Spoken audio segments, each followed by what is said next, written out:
Husband wife দুজনেই যদি হয় ভয়ঙ্কর লেভেলের হিটম্যান, তাহলে সংসার সুখের না হয়ে যাবে কোথায়? আজকের মুভির নায়ক জন একটা গোপন এজেন্সির হিটম্যান হিসেবে কাজ করে। সোজা বাংলায় টাকা নিয়ে মানুষ মারে আর কি। তার ওয়াইফ জেইনও আরেকটা এজেন্সিতে একই ধরনের কাজ করে, তবে তারা কেউই কারোর আসল পরিচয় জানে না। মোটামুটি সুখে দুঃখে কোনো মতে 5-6 বছর কেটে যায়। তবে এরপরই শুরু হয় একের পর এক গন্ডগোল। এই মুভির কাহিনী জানতে আমাদের সাথে থাকো পুরোটা সময়। মুভির শুরুতে জন আর জেইন এক ম্যারেজ কাউন্সিলরের কাছে গিয়ে জানায় তাদের বিবাহিত জীবন ভালো কাটছে না। এরপরে সেই কাউন্সিলর তাদের প্রথম দেখা হবার থেকে শুরু করে সব ঘটনাগুলো শুনতে চায়। তখনই তারা তাদের অদ্ভুত সাক্ষাৎ থেকে শুরু করে সব কাহিনী বলতে শুরু করে। প্রথমে তাদের দেখা হয়েছিল কলম্বিয়ায়। সেখানে জন আর জেইন দুজনেই তাদের এজেন্সির দেয়া একটা বিশেষ মিশনে গিয়েছিল। কিন্তু হঠাৎ করে একটা বারে কলম্বিয়ান পুলিশ সবাইকে সার্চ করতে শুরু করে। পুলিশ বেছে বেছে শুধু সিঙ্গেলদের সার্চ করছে। পুলিশও বুঝিয়ে দিতে চাচ্ছে এই পৃথিবী সিঙ্গেলদের জন্য নয়। এমন সময় জন জেইনকে দেখতে পেল। জনের দিকে চোখ পড়তেই জেইন বুঝে গেল জনের ইঙ্গিত।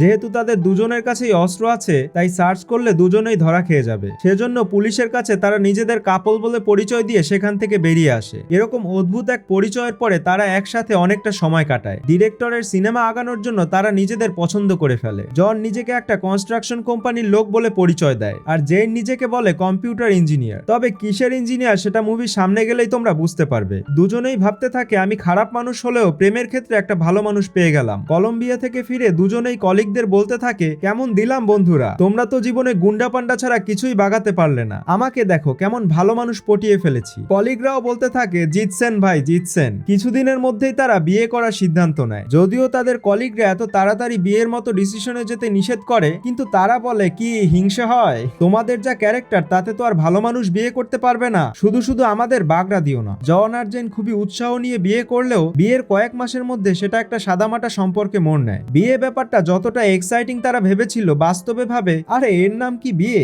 আগে বুঝলে তো শুধু শুধু এত ঝামেলাই আসতাম না। তারা প্রতিদিন সকালে নিজেদের অফিসে চলে যায়, আবার কাজ শেষে সন্ধ্যায় জেইন এসে রান্না বান্না করে রাখে। সে প্রতিদিনই অখাদ্য রান্নার বিভিন্ন রকম এক্সপেরিমেন্ট চালায়। জন অনেক কষ্টে সেগুলো মুখে দিয়ে গিলে ফেলে। কোনো অভিযোগ না করে জন প্রতিদিনই সেই বাজে রান্নার প্রশংসা করে। অবশ্য রান্না ভালো হবার তো কোনো কারণই নেই। জেইনের কাজ তো আর রান্না বান্না করা না, নেহাত বিয়ে করে ফেসে এখন রান্না বান্না করতে হচ্ছে। তারা প্রতিদিন খাবার খেয়ে ঠিক সময়ে ঘুমিয়ে পড়ে, আবার পরের দিন নিজের কাজে বেরিয়ে পড়ে। কিন্তু কেউই নিজেদের কাজ বা কাজের জায়গা সম্পর্কে কিছু জিজ্ঞাসা করে না, কারণ করলেই তো দুজনের গোমর ফাঁস হয়ে যাবে। দু একদিন শুধু রোবটের মতো কথাবার্তা বলে আবার নিজেদের কাজ করতে থাকে। জন মাঝে মধ্যেই লক্ষ্য করে জেইন তাকে লুকিয়ে কারোর সাথে কথা বলছে, আর বলা নেই কওয়া নেই রাত বিরেতে বের হয়ে যাচ্ছে। জন ভাবে বউ ফাঁকি দিয়ে আবার অন্য কারোর সাথে লটকে পড়ছে নাকি, পড়লে পড়ুক, সেই রান্না করা অখাদ্য তো আর খেতে হবে না। এরকম বউ ভেগে গেলেই বেঁচে যায়। এরকমই একবার দেখা যায় সন্ধ্যাবেলা জেইন তার মিশনে বের হয়ে যায়। সেদিন জনও বের হয়ে পড়ে তার মিশনে। জেইনের অর্ডার থাকে রাসিন নামের এক ধনী আর্মস ডিলারকে শেষ করে দেবার। অন্যদিকে জনের কাজ হচ্ছে লোকি নামের এক গ্যাং লিডারকে টপকানো। জেইন দামি একটা হোটেলে বিভিন্ন চেক আপের পরে রাসিনের কাছে পৌঁছে যায়। লোকটার দিকে বাজে ইঙ্গিত দিয়ে জেইন বলে চলো খেলি। খেলাধুলার কথা বলে জেইন তার হাতে হ্যান্ডকাপ পরিয়ে দেয়। এরপরে রাসিনের ঘাটটা হালকা ঝাঁকিয়ে তার খেলা সেখানেই শেষ করে দেয়। রাসিনের লোকেরা কিছুক্ষণের মধ্যেই বুঝতে পারে তাদের বসকে টুসকে দেওয়া হয়েছে। তারা সবাই মিলে রুম ভেঙে ঢুকতে শুরু করে। জেইন তার ব্যাগের একটা পাশ আংটায় লাগিয়ে আরেক পাশ ধরে জানালা দিয়ে ঝাঁপ দিয়ে নিচে নেমে যায়। সেখানে দাঁড়িয়ে থাকা একটা ট্যাক্সিতে করে জেইন হোটেল থেকে সটকে পড়ে। ওদিকে জন লোকি নামের এক গ্যাং লিডারকে মারতে গিয়ে দেখে সেখানে লোকি নেই। সেই রুমে লোকির লোকজন মিলে পোকার খেলছে। জনও তাদের সাথে পোকার খেলতে চাইলে প্রথমে তারা রাজি হয় না। পরে জন তার কাছে থাকা নগদ টাকার টোপ দিলে ওরা খেলতে রাজি হয়ে যায়। জন সেখানে মাতাল হবার ভান করে এবং ইচ্ছা করেই বাজি হারতে শুরু করে। সবাই তো জনের সাথে খেলতে খুবই মজা পাচ্ছিল, কারণ সে বারবারই হেরে যাচ্ছে। এর মধ্যেই সেখানে লোকি এসে হাজির হয়। কিছু বুঝে ওঠার আগেই জন সেখানকার সবাইকে শেষ করে ভদ্রলোকের মতো বেরিয়ে যায়। ওই দিন রাতে এসেই তারা একসাথে পাশের বাড়িতে একটা পার্টিতে অ্যাটেন্ড করে। ভাবো কি অদ্ভুত কাপল তারা। একটু আগে ঠান্ডা মাথায় মানুষ টপকে এরা আবার হাসি মুখে পার্টিতে চলে এসেছে। এজেন্সির কাজে তাদের বিভিন্ন সময় একজনকে আরেকজনের সামনে বসেই অফিসের সাথে যোগাযোগ করতে হয়। কথা বলার সময় তারা বিভিন্ন টাইপের কোড নেম ব্যবহার করে যাতে কেউ কিছু বুঝতে না পারে। এরকমই একদিন জন জানতে পারে কোনো একটা মিশনে তার শহরের বাইরে যেতে হবে। জেইনকেও তার অফিস থেকে জানানো হয় কিছুদিনের জন্য তাকেও বাইরে যেতে হবে। পরের দিন জন মিশনে যাবার জন্য তৈরি হতে শুরু করে। জন তার স্টোর রুমে গিয়ে সেখানে একটা ঝাঁপ খুলে নিচে নেমে আসে। ভাই রে ভাই, সেখানে চারদিকে থরে থরে করে সাজানো সব ভয়ঙ্কর অস্ত্র ও গোলা বারুদ। মনে হবে এমন কোনো জিনিস নাই যেটা সেখানে নাই। জেইন ওভেনটা খুললে দেখা যায় সেখানে সে একটা সিক্রেট বক্সের মধ্যে তার সব জিনিসপত্র লুকিয়ে রেখেছে। এজন্যই রান্নাবান্নার কাজ না জানলেও জেইন কিচেন এনে তার একক কর্তৃত্ব বজায় রাখে। জন অফিসে গিয়ে জানতে পারে তার নেক্সট টার্গেট হচ্ছে বেঞ্জামিন নামের এক লোক। বেঞ্জামিন তাদের এজেন্সির সব গোপন খবরাখবর জানে। গোয়েন্দা বিভাগ তাকে ধরে ফেলেছে। এবার তাকে জিজ্ঞাসাবাদের জন্য নিয়ে যাওয়া হবে। তাদের ফার্ম যেহেতু সব ইলিগাল কাজ কারবার করে, তাই একবার গোয়েন্দারা তাদের কথা জানতে পারলে তাদের সবার অবস্থা টাইট হয়ে যাবে। তাই বেঞ্জামিনকে যেভাবেই হোক খতম করতে হবে। ওদিকে জেইনকেও তার অফিস থেকে বেঞ্জামিনকে ডাউন করার মিশন দেওয়া হয়। জেইনদের এজেন্সি সম্পর্কেও বেঞ্জামিন গোপন অনেক কিছুই জানে। বেঞ্জামিনকে মেক্সিকান বর্ডার থেকে একটা গোয়েন্দা দপ্তরে নেওয়া হবে, আর এই যাওয়ার পথেই তার খেলা শেষ করতে হবে। জেইন বেঞ্জামিনের গাড়ি যাওয়ার রাস্তায় একটা ইনফ্রারেড সেন্সরের মাধ্যমে বোমা ফিট করে রাখে। এরপরে সে একটা ছোট কাঠের ঘরে বসে চিল করতে থাকে। এখন শুধু গাড়ি আসার পালা। গাড়ি আসলেই সিগন্যাল পেয়ে যাবে আর তারপরেই বুম। কিন্তু এই সময় জন একটা রংচঙে গাড়িতে করে সেখানে আসতে থাকে। জন তো আর জানে না সেখানে আরেকজন বেঞ্জুকে মারার জন্য সেন্সর পেতে রেখেছে। সে গান গাইতে গাইতে গাড়ি চালিয়ে সেটা ফেলে দিয়ে জেইনের পুরো প্ল্যান ভেস্তে দিল। জেইন দূর থেকে দেখে জনকে কোনোভাবেই চিনতে পারে না। জন তো পুরো স্টাইল নিয়ে একটা রকেট লঞ্চার বের করে নেয় টার্গেট শুটের জন্য। জেইন দূরবীনের মাধ্যমে দেখে ভাবে এরা কারা, কোত্থেকে এলো এরা। এরপরে জেইন দেরি না করে নিখুঁত এইম করে একেবারে জনের বুকে গুলি চালিয়ে দিল। ভাগ্য ভালো জনের বুলেট প্রুফ ভেস্ট পরা ছিল, তাই এবারের মতো বেঁচে গেল। কিন্তু জন ভাবে কোন বাপের বেটা আবার আমাকে মারতে আসলি। জন রেগে গিয়ে তার রকেট লঞ্চার তাক করে সেই কাঠের ঘরটা পুরো উড়িয়ে দিল। তবে জেইন ঝামেলা বুঝে আগেই সেখান থেকে সটকে পড়েছে। ওদিকে তাদের মূল টার্গেট বেঞ্জামিন দুজনেরই হাতছাড়া হয়ে যায়। জন সেখানে একটা ল্যাপটপ কুড়িয়ে পায়। সেটা নিয়ে নিজের এজেন্সিতে দেয় রিপেয়ার করে সব ইনফরমেশন বের করার জন্য। জনকে তার অফিস থেকে 48 ঘন্টার সময় দেওয়া হয় বেঞ্জামিনের মিশন যার জন্য ফেল করেছে তাকে মারার জন্য। জনের অফিসে সেই ল্যাপটপের ইনফরমেশন অ্যানালাইসিস করে জনকে একটা অ্যাড্রেস দেওয়া হলে জন সেদিকে চলে যায়। ওদিকে জেইনের বস তাকে ফোনে ব্যাপক ঝাড়ি দিতে থাকে। সে মিশন তো সাকসেসফুল করতেই পারেনি, তার উপরে একজন সাক্ষী রেখে এসেছে। তাকেও 48 ঘন্টার মধ্যে যার জন্য মিশন ফেল করেছে তাকে মারতে বলা হয়। জেইনের মাথা এই ঘটনার পরে রাগে পুরো আগুন হয়ে যায়। এই প্রথমবারের মতো একটা মিশনে সে ফেল করলো। সে সবাইকে নির্দেশ দিল যে শ্যালকের ছেলে তার মিশনে বাগড়া দিয়েছে তার পরিচয় বের করতে। এর মধ্যে জন জেইনের অফিসের বিল্ডিং এ চলে আসে। সেখানে এসে জন দেখতে পায় তার ওয়াইফের নাম। এরপরেই জনের সবকিছু লক হতে শুরু করে। তবে কি আমার বউই সেই লোক? ওদিকে জেইনও তার ভিডিওগুলো ভালোভাবে দেখে ভাবে আরে এইটা তো আমার জামাই। হায় রে, এতদিন এই ঘাতকের সাথে সংসার করতেছি। তখনই জনের একটা ফোন আসলে জেইন বলে ঠিক 7টায় ডিনারে উপস্থিত থাকতে। জনও তখন জেইনের অফিসে না ঢুকে সেখান থেকে চলে যায়। আজকে বাসাতেই একটা এসপার ওসপার হয়ে যাবে। ডোমেস্টিক ভায়োলেন্স কাকে বলে সবাই সেটা হাড়ে হাড়ে টের পাবে। জন 7টায় বাসায় আসলেও প্রথমে ঢুকতে ভয় পেয়ে যায়। ঢুকেই যদি দেখে বউ আসবটি নিয়ে দাঁড়িয়ে আছে তাহলে কি হবে সেটাই ভাবতে থাকে। অনেক আস্তে ধীরে ভয়ে ভয়ে সে বাসায় ঢুকে দেখে জেইন তার জন্য ড্রিঙ্কস রেডি করে দাঁড়িয়ে আছে। জন গ্লাসটা ঠিকই নেয় কিন্তু সেটা না খেয়ে বাইরে ফেলে দেয়। বলা তো যায় না পানীয়তে বিষ খেয়ে বহু রাজা বাদশাহ অকালে প্রাণ হারিয়েছে, তাই রিস্ক নেওয়া যাবে না। ডিনার টেবিলে জন সুযোগ বুঝে একটা ছুরি পকেটে ঢুকিয়ে নেয়। দিনকাল ভালো যাচ্ছে না, কখন কোন কাজে লাগে বলা তো যায় না। জেইন ডিনারের জন্য একটা পট রোস্ট এনে ছুরি দিয়ে কাটা শুরু করতে জন ভয় পেয়ে বলে তুমি সরো, আমিই কেটে দিচ্ছি। সারাদিন এত খাটো, আর কষ্ট করতে হবে না সোনা। এই সিনগুলো এত মজার ছিল সেটা বলে শেষ করা যাবে না। কেউ কাউকে এক ফোঁটাও বিশ্বাস করতে পারছে না। এক পর্যায়ে জন একটা ওয়াইনের বোতল নিয়ে জেইনকে ঢেলে দেবার সময় ইচ্ছা করে বোতলটা ফেলে দেয়, আর মুহূর্তের মধ্যেই জেইন সেটা ধরে ফেলে। জনের আর বুঝতে বাকি থাকে না তার রাঙা বউ আস্ত একটা ডাকাত। হায় রে, কি জিনিস নিয়ে যে সংসার করলাম। এরকম রিফ্লেক্স সাধারণ মানুষের থাকা কোনোভাবেই সম্ভব না। আর জেইন তো আগেই বুঝতে পেরেছে জনের পরিচয়। তারা দুজনেই সাথে সাথে উঠে চলে যায়। জন একটা গান হাতে নিয়ে জেইনকে বাবুসোনা বলে ডেকে কাছে আসতে বলে, কিন্তু জেইন একটা গাড়ি নিয়ে সেখান থেকে পালাতে শুরু করে। জন জেইনকে থামানোর চেষ্টা করে ডাকতে থাকে, ভাই রে ভাই, তুই হাতে গান নিয়ে বউরে কেমনে থামাবি, ওইটা রেখে চেষ্টা কর। এর মধ্যে জন একটা জায়গায় হোঁচট খেলে তার গানের ট্রিগারে চাপ লেগে জেইনের গাড়িতে গুলি লাগে। জেইন তো ভাবে তার জামাই তাকে মেরে ফেলার জন্য গুলি চালিয়েছে। এরপরে জন জেইনকে থামানোর জন্য একেবারে গাড়ির সামনে দাঁড়িয়ে পড়ে। সে বুঝাতে চেষ্টা করে আমি তোমার সাথে শুধু আলোচনা করতে চাই, কোনো রকম ঝামেলায় যেতে চাই না। তবে জেইন কোনোভাবেই সেটা বিশ্বাস করে না। সে গাড়িটা সোজা জনের উপর চালিয়ে দেয়। জন লাফ দিয়ে গাড়ির উপরে উঠে জেইনকে বুঝিয়ে সুঝিয়ে থামানোর চেষ্টা করে। এক পর্যায়ে গ্লাস ভেঙে গাড়ির মধ্যে ঢুকে পড়লে জেইন লাফ দিয়ে গাড়ি থেকে বের হয়ে যায়। এরপরে জন তার ফ্রেন্ড এডির বাসায় চলে যায়। এবারে মৌকা পেয়ে এডি বলে এজন্যই আমি বিবাহ শাদীর দিকে যাইনি। তোমাকে কত নিষেধ করলাম বন্ধু, বিয়ে শাদী করো না, এখন বোঝো ঠেলা কাকে বলে। সে জনের অবস্থা নিয়ে বিভিন্নভাবে মজা করে তার অদ্ভুত পর্যবেক্ষণ জনের সাথে শেয়ার করতে থাকে। জেইনও চলে যায় তার এক বান্ধবীর বাসায়। সেখানে তার ফ্রেন্ড সব শুনে কুবুদ্ধিদাতা বান্ধবীর মতো জেইনকে বলে মেরে দাও, এমন স্বামীকে দিয়ে কি করবা, এটা এটাই হচ্ছে ছেলে আর মেয়েদের পার্থক্য। কিছু একটা হলে এরা কুবুদ্ধি দিয়ে বান্ধবীদের সংসার শেষ করে দিতে ছাড়ে না। মানে আমার সংসার তো পুড়লই, এবার তোরটাও পুড়ে দে। পরের দিন জেইনের সাথে তার এজেন্সির সবাই মিলে তাদের বাসা তছনছ করতে শুরু করে। সেখানে থাকা জনের সব অস্ত্রপাতিও নিয়ে যায়। জন একটু পরে বাসার কাছে আসলেও একা বাসায় ঢুকতে ভয় পায়। সে ভাবতে থাকে সেই ডাইনি হয়তো আসবটি নিয়ে তাকে টপকানোর জন্য দাঁড়িয়ে আছে।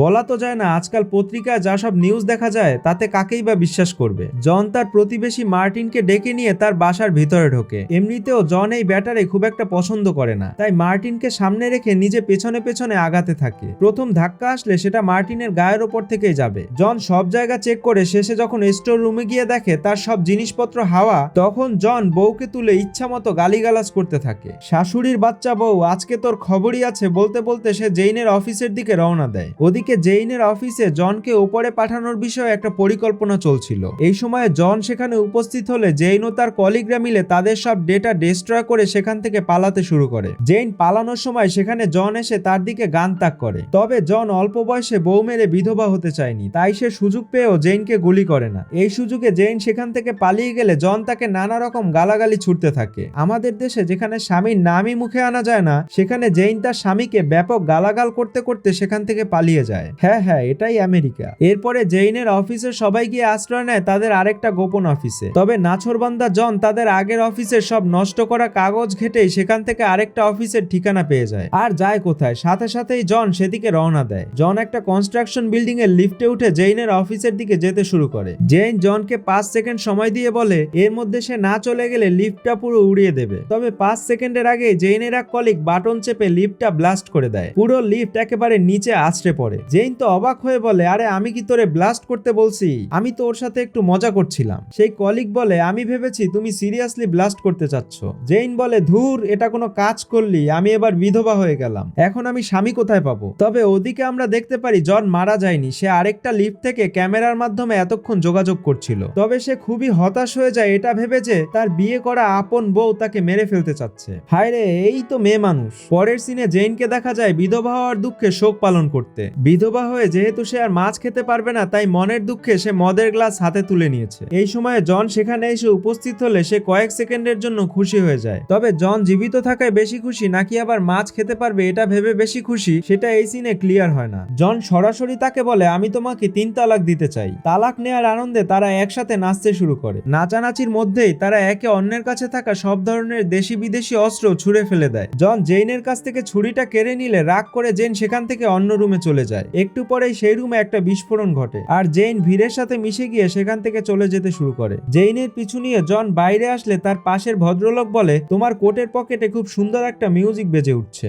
জন সেটা চেক করে বলে, হায় হায়, এই মেয়ে তো আমার পকেটে টাইম বোমা সেট করে রেখেছে। জন তার কোটটা ট্রাশ বিনে ফেলে দেওয়ার সাথে সাথেই সেটা বিস্ফোরণ হয়। এরপরে আর দেরি না করেই জন গাড়িতে জেইনের পিছু নিতে শুরু করে। জেইন জোরে গাড়ি ছুটিয়ে তাদের বাসার দিকে যেতে থাকে। জন ফোন দিয়ে জেইনের সাথে আলগা প্রেমের আলাপ শুরু করে দেয়। তাদের প্রথম দেখা হওয়ার স্মৃতি মনে করিয়ে দিতে থাকে। জন জেইনকে বলে, সেই চাঁদের আলোয় অন্ধকার রুমে আমরা কত সুন্দর অমাবস্যা উপভোগ করেছি, কত বছর তোমার আজে বাজে রান্না বিনা বাক্যে মুখে তুলেছি। কিন্তু এইসব আজে বাজে কথার মধ্যে জেইন তার গাড়িতে জোরে ধাক্কা দিয়ে দেয়। জেইন একেবারে নাছোড়বান্দা, জনকে না মেরে তার শান্তি হবে না। জন বলে, হায় রে বোকা নারী, স্বামী গেলে বুঝবি কি হারাইলি, স্বামীকে মারলে সমাজে থাকতে পারবি না রে। কিন্তু কিছুতেই কিছু হয় না। জেইন তার লক্ষ্যে অবিচল। কিছুতেই জেইনকে থামাতে না পেরে জনেরও তাকে মারা ছাড়া আর কোনো উপায় থাকে না। এক বউ গেলে আরেকটা আসবে, কিন্তু যেমন করেই হোক জীবন বাঁচাতে হবে। জন ঘুরপথে ঘরে ঢুকে গোপন জায়গায় রাখা একটা গান বের করে সেটাতে সাইলেন্সার লাগিয়ে নেয়। একেবারে চুপচাপ বউটাকে মেরে দেব,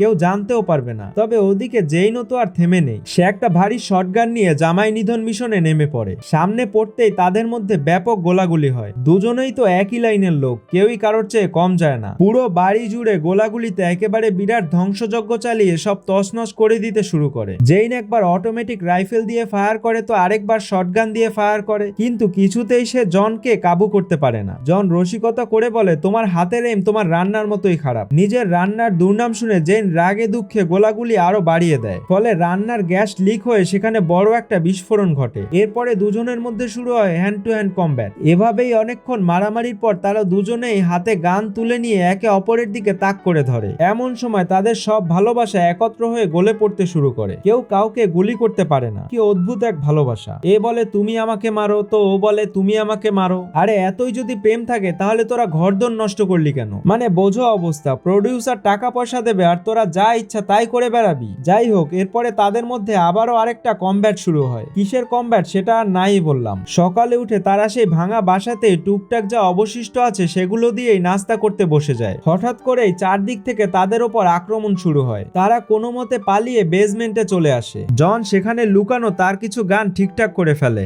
এখানেই জন জানায় জেইনকে মারতে তার এজেন্সি তাকে 48 ঘন্টা সময় দিয়েছিল। সময় শেষ হওয়ায় তারা অ্যাটাক করছে। তখন জেইনও বলে তাকেও 48 ঘন্টা সময় দেওয়া হয়েছে, হয়তো দুই এজেন্সি মিলেই একসাথে অ্যাটাক করছে। এর মধ্যে একটা রিমোট কন্ট্রোল গাড়ি দিয়ে তাদের দিকে বোমা ছুড়ে দেওয়া হয়। জন লাথি মেরে বোমাটা অন্যদিকে ফেলে দেয়, কিন্তু হায় রে, পড়বি তো পড়বি, সেটা গিয়ে একেবারে তেলের ট্যাঙ্কের সামনেই পড়লো। জন আর জেইন দৌড়ে ছাপিয়ে কোনো মতে বাইরে বেরিয়ে এলো। সাথে সাথে অয়েল ট্যাঙ্কার ব্লাস্ট করে পুরো বাড়ির সাথে চারপাশে যারা ছিল সবার ভবলীলা সাঙ্গ হয়ে গেল। তবে দেখা যায় সবাই মরলেও জন আর জেনকে ডিরেক্টর বাঁচিয়ে রাখলো কাহিনী সামনের দিকে আগানোর জন্য। এরপরে তারা রওনা দেয় জনের ফ্রেন্ড এডির কাছে। এদিকে তাদের পেছনে 3টা গাড়ি হামলা করতে লেগে যায়। তবে আলাদাভাবেই তারা ব্যাপক দুর্ধর্ষ দুইজন মানুষ। একসাথে থাকা অবস্থায় তাদেরকে কাবু করাটা এতটা সহজ না। তারা একে একে 3টা গাড়ি ডাউন করে দিয়ে এডির কাছে পৌঁছে যায়। জন এডিকে এজেন্সি কি চাচ্ছে সেটা জিজ্ঞাসা করে। এডি তাকে জানায় এই দুই এজেন্সির কেউই কোনোভাবেই চাচ্ছে না তোমরা জীবিত থাকো, কারণ এই দুই এজেন্সি পরস্পরের প্রতিদ্বন্দ্বী। তোমরা জামাই বউ দুই রাইভাল এজেন্সির হয়ে কাজ করলে এজেন্সির প্রাইভেসি নষ্ট হবে।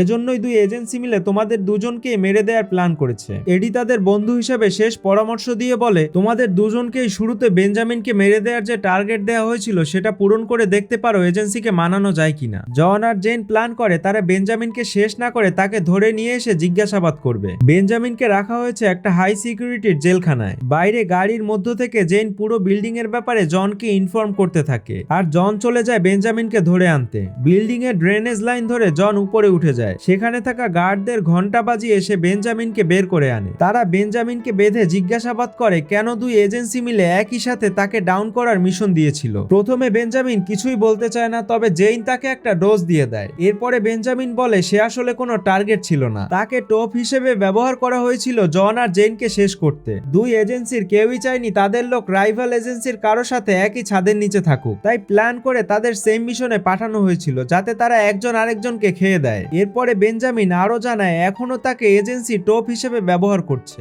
এজেন্সি জানতো যে জন আর জেইন বেঞ্জামিনকে বের করে আনবে, তাই তার বেল্টে তারা একটা লোকেশন ট্র্যাকার সেট করে দিয়েছে। লোকেশন ট্র্যাক করে কিছুক্ষণের মধ্যে তাদের উপর অ্যাটাক করা হবে। কথা শেষ হতে না হতেই দেখা যায় দুই এজেন্সির লোকেরা তাদের দিকে ধেয়ে আসতে শুরু করছে। ভারী ভারী সব অস্ত্র সহ একেবারে পুরো প্রিপারেশন নিয়ে ফাইনাল অ্যাটাক করতে শুরু করেছে। কিন্তু এজেন্সির লোকেরা ভেতরে ঢুকে জন আর জেনকে দেখতে পায় না। তারা পালিয়ে পাশের একটা সুপার শপে অবস্থান নিয়েছে। জন আর জেন বুঝতে পারে এজেন্সির লোকেরা খুঁজতে খুঁজতে এখানেও এসে পড়বে, তাই তারা বুলেট প্রুফ ভেস্ট পরে তার উপরে ভালো পোশাক আশাক পরে মরার জন্য তৈরি হয়ে নেয়। ইতোমধ্যে তাদের খুঁজতে খুঁজতে কিছু হিটম্যান সেখানে চলে আসে। তারাও একজন একজন করে ডাউন করে ওদের হাতে থাকা অস্ত্রশস্ত্র নিয়ে নিতে থাকে। প্রথম দিকে তারা গুলি না চালিয়ে এজেন্টদের টপকাতে থাকে, কারণ গুলি চালালে গুলির শব্দে সবাই একসাথে তাদের উপর অ্যাটাক করতে শুরু করবে। কিন্তু শেষ রক্ষা হয় না, জনের গায়ে লেগে সেখানে থাকা অনেকগুলো ক্যান নিচে পড়ে যায়। এরপরই এজেন্সির লোকেরা তাদের দিকে বৃষ্টির মতো গুলি ছুটতে শুরু করে। তারাও বিভিন্ন কায়দায় ব্যাপক গোলাগুলি করতে থাকে। এক পর্যায়ে জেইন একটা হেভি মেশিন গান নিয়ে পুরো জায়গায় ব্যাপক গোলাগুলি শুরু করে দেয়। এর ফলে অনেক লোকজন একসাথে টপকে যায় আর পুরো সুপার শপ তছনছ হয়ে যায়। ওদিক থেকে অন্যান্য এজেন্টরাও তাদের দিকে ব্যাপক ফায়ার করে তাদের সুন্দর ড্রেসের 12টা বাজিয়ে দেয়। তবে বুলেট প্রুফ ভেস্ট পরে থাকার কারণে তারা এ যাত্রায় বেঁচে যায়। অদ্ভুতভাবে এতগুলো গুলির একটাও তাদের মাথায় লাগে না। অ্যাকশন সিনেমার এটাই বাস্তবতা। আমি মেনে নিয়েছি, তোমরাও মেনে নাও। তো যাই হোক, এরপরে তারা কোনো মতে একটা রুমে গিয়ে আশ্রয় নেয়। তবে বুঝতে পারে এভাবে তারা বেশিক্ষণ পালিয়ে বাঁচতে পারবে না, তাই তারা দুজনে জীবন বাজি রেখে একেবারে ফাইনাল অ্যাটাক করে বসে। বিভিন্ন ভঙ্গিতে একদম মিডল পয়েন্টে এসে তারা দুই এজেন্সির সবাইকে একেবারে ডাউন করে দেয়। ভাই রে ভাই, এই অ্যাকশন সিনগুলো দেখার মতো ছিল। এভাবে তারা ব্যাপক কাদা ছোড়াছুড়ির মাধ্যমে সব হিসাবপত্র চুকিয়ে দেয়। গোলাগুলির ঝামেলা এখানেই শেষ। এরপরে তাদের দেখা যায় সেই ম্যারেজ কাউন্সিলরের অফিসে, যেখান থেকে মুভি শুরু হয়েছিল। সব কাহিনী বলার পর কাউন্সিলরকে একজন আরেকজন সম্পর্কে অনেক অভিযোগ জানায়। তবে অনেক অভিযোগের পরে তারা এটাও স্বীকার করে যে তারা একে অপরকে ব্যাপক মাত্রায় ভালোবাসে। কাউন্সিলর তো ভাবে এটা আবার কোন আজব কাপলের পাল্লায় পড়লাম। তোমরাও বলো তো এটা আবার কেমন পাগলা মার্কা কাপল। এরকম এর আগে দেখেছো কখনো? দেখে থাকলে তো ভালো, না দেখে থাকলে আরো ভালো। সব কথার এক কথা, কথা, মুভিটা এখানেই শেষ। তবে বিদায়ী ভাষণে জন বলেছে তোমরা যারা এখনো এই চ্যানেলে সাবস্ক্রাইব করোনি তারা এখনই করে ফেলো। আর জেইন বলেছে মুভিটা কেমন লাগলো সেটা কমেন্ট করে জানাতে। ভালো লেগে থাকলে লাইক দিয়ে দাও আর সবার সাথে শেয়ার করতে ভুল করো না।